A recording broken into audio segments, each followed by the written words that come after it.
Congressman Ernix, pare. Ha? Okay lang. Araw-araw. Ganun lagi. Araw-araw, lagi-lagi. Hindi natin kailangan na yung sabihin yung pera lang para lang sa pera. Hindi yun. Marunong sa magsama.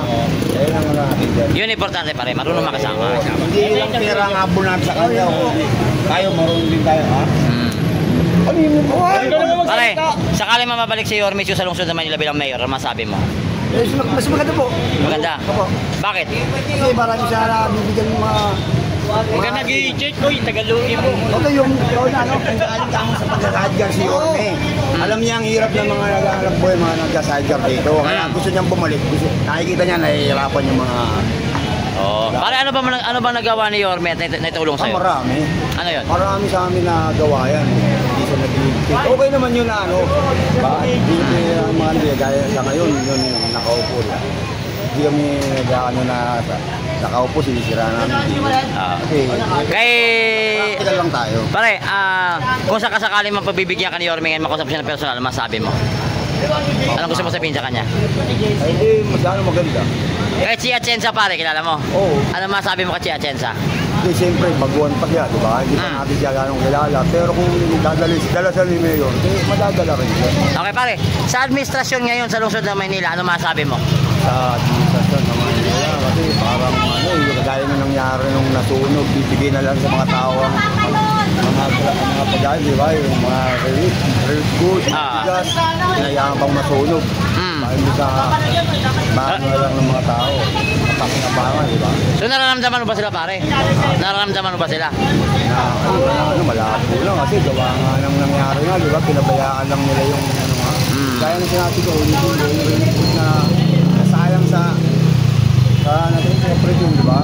Pinabayaan dahil sa pamigay sa mga tao na yan na sumunod. Pare, thank you, pare. Ingat siya.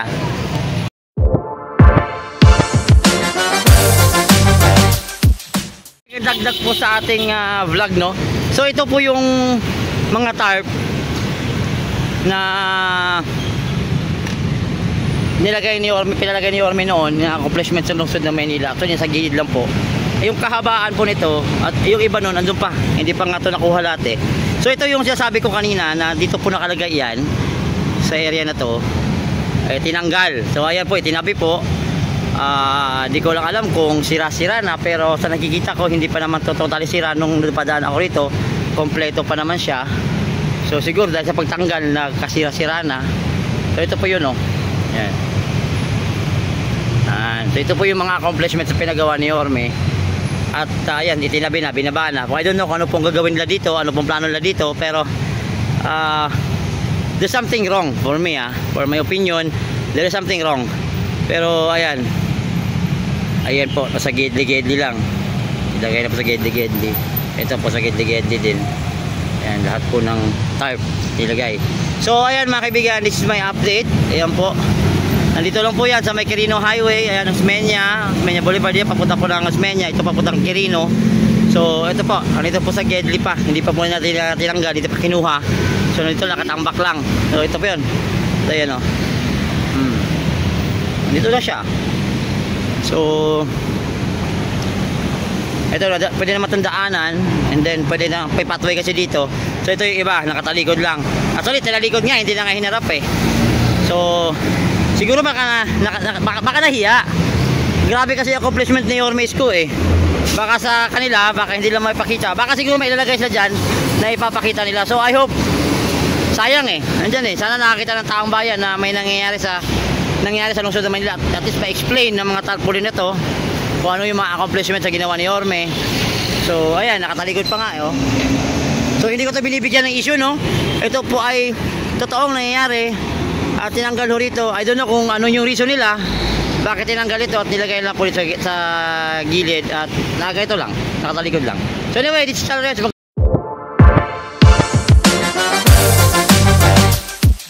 Magandang umaga mga kaibigan, this is Charlotte po. Ito po tayo ngayon sa kanto ng Quirino Osmeña Boulevard. So nandito po tayo ngayon para po i-vlog po natin rito ang nangyayari pong sitwasyon. Actually, ito po ay marami na po nangyayari sa lungsod ng Maynila for now. Ito po yung sitwasyon na may nanggigipit, na may masulalan, na mamumulitika. At minsan talagang diretsahan na ang nangyayari. Parang balyahan na nangyayari. So dito tayo ngayon mga kaibigan, ipakita ko sa inyo kung ano pong sitwasyon dito po sa may Quirino.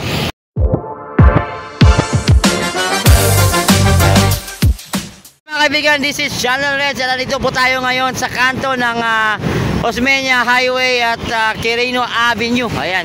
Mga kaibigan, ito po yung dinaanan natin kahapon kasi napadaan ako dito galing po ng McDonald's sa Quirino.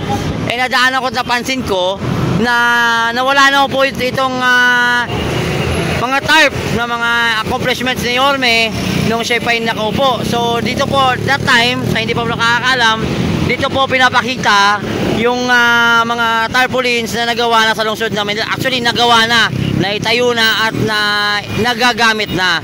So ngayon, ako nitataka kasi sa lungsod namin nila ngayon, sa administrasyon ngayon, ang daming mga nangyayari. Meron ng personalan, meron ng bakbakan, meron ng tirahan, meron ng mga panggigipit na nangyayari, at personalan. Ito pa yung masakit eh. Dapat kasi sa panahon ngayon, alam natin paparating na yung eleksyon, pero sana naman huwag munang unahan, huwag munang gamitin itong mga sistemang pagganito na mga papersonalan. Actually yun, nananahimik naman po si Yorme Isko. Wala pa naman sinasabi si Yorme Isko kung ano-ano. Sabi nga ni Yorme, mahalin nyo kung ano ang nasa posisyon ngayon at kung sino nasa posisyon ngayon at kung sino nasa administrasyon ngayon. Pero ang tanong, bakit nga ba tinanggal yung mga tarpaulin dito? Anong purpose? May narinig akong kwento, marinig ko marites. Ang sabi daw, lalagyan daw ng malalaking post ito at gagawan daw ng panibagong infrastruktura dito na parang katulad doon ng mga lagay ng billboards. Kung tataasan nila nito, paano naman itong mga billboards na ito nakatayo rito? Ano pong magiging purpose niyan? So, ito yung tanong ko kahapon sa mga nakagrab na ng videos ko, no? Ito din tanongin sa sarili nyo, bakit tinanggal to mga accomplishment na nakikita ng mga tao rito, may nangyayari sa lungsod na Manila na ginawa ni Yorme noon, at bakit tinanggal? Ano bang ipapalit rito? Yun ang abangan natin. Ano ba ang ipapalit rito? At ano ba ang mangyayari rito? Sisirain ba to? Lalagyan ba ng bago? O may ilalagay na bagong mga tarpaulins dito na pinapakita ng administrasyon na kailang mga ginagawa? So, for the day, ayan, nandito tayo. Actually, mainit sa lugar na to. At yan po yung pabahay ng lumang pabahay. Ito po yung Yorme sa side na to. Hindi nyo po nakita dito. I don't know kung makita nyo rito. So nasa likod lang ko kasi ito ng mga building na to. Dyan po yung bagong pabahay. Ito po yung sa Pedro Hill Residences. Dito lang po yan. So ngayon, eto nga, sa pagdaan-daan ko dito, for past few days kasi, pabalik-balik ko kasi sa lugar na to, nakita ko po yung mga tarps dito. Actually, nagkaka-fade na po ang ibang mga tarps. Pero nagulat nga din ako nung dumaan ako kahapon, ng hapon, at nagulat ako, bakit ang linis na sa side na to? Wala na mga tarpaulins dito. So ito na yung aabangan natin. Ano nga ba ang magiging bago rito? Ano bang ilalagay dito? At anong reason at bakit tinanggal yung mga tarpaulins rito? So my God, ano naman nangyayari sa lungsod ng Maynila? Ang dami nyo nang alam. Sus, mako, Maria Santísima. May personalan nangyayari. Yung mga konsehal, binibira. Ano ba talaga? Nawawala na ba tayo ng respeto? O talagang namumulitika na tayo? Sana naman wag ganon. Kasi pare-pareho sila nakaupo sa posisyon. Especially kay Yanyan Ibay. Nangyari, nakita nyo naman. Nangyari sa konseyo. Ang dami pong mga nangyayari, mga bagay-bagay sa lungsod na Manila ngayon na hindi mo maintindihan at bakit nagaganon yung mga sistema. So mga kaibigan, nasa inyo na po ang paghuhusga, nasa inyo na po ang pananaw kung bakit ganito ang nangyayari. So isipin nyo, ang nangyayari sa administrasyon ngayon parang mas nakapokus pa sila sa paninira. Napapansin ko lang, paninira at naghahanap pa ng mga kwento-kwento para lang may masabi, para may mamema lang. Yung mga pambabalya, pambibira, sobra-sobra na minsan eh. Papansin ko sobra-sobra na. Sa totoo lang, wala pang sinasabi si Yorme Isko.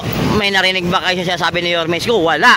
Never nasalita si Yorme dahil nandun pa rin ang respeto ni Yorme sa kung sinong nakaupo sa administrasyon ngayon. Especially kay Mayora Hani, yung ate ni Yorme.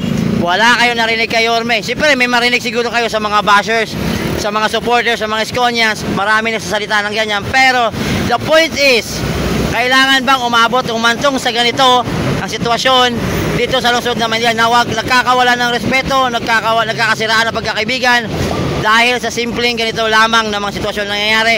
Wala pa pong binababa si Yorme, wala pa pong sinasabi si Yorme kung ano, wala pa pong final, pero bakit natatakot ba sila? Nangangatog na bang mga tuhod nila dahil sa pagbabalik ni Yorme? Ito nga sinasabi, ang daming mga bagay na nawala sa lungsod ng Maynila. Mismong tao na po nagsasalita noon, naririnig nyo sa mga vlogs natin, naririnig nyo sa kanilang personal na opinion, yun ay katotohanan. Never po naging scripted yan. Alam nyo po si Channel Reds, never po ako gumagawa ng script na vlog. Kung ano po yung kwento na galing sa puso nila, yun ang ikakwento natin. Kaya ito ngayon yung issue dito. Bakit tinanggal to? Ang tarpaulin ni Yorme Isko dito. Ito yung pinagawang accomplishment ni Yorme Isko. Bakit nga ba pinatanggal? At bakit? Malaking question mark po yan. So ayan mga kaibigan, abangan po natin ang more updates sa location na ito. Dito po sa may Quirino, Osmeña. Ito po si Channel Reds. Magandang tanghali po sa inyong lahat.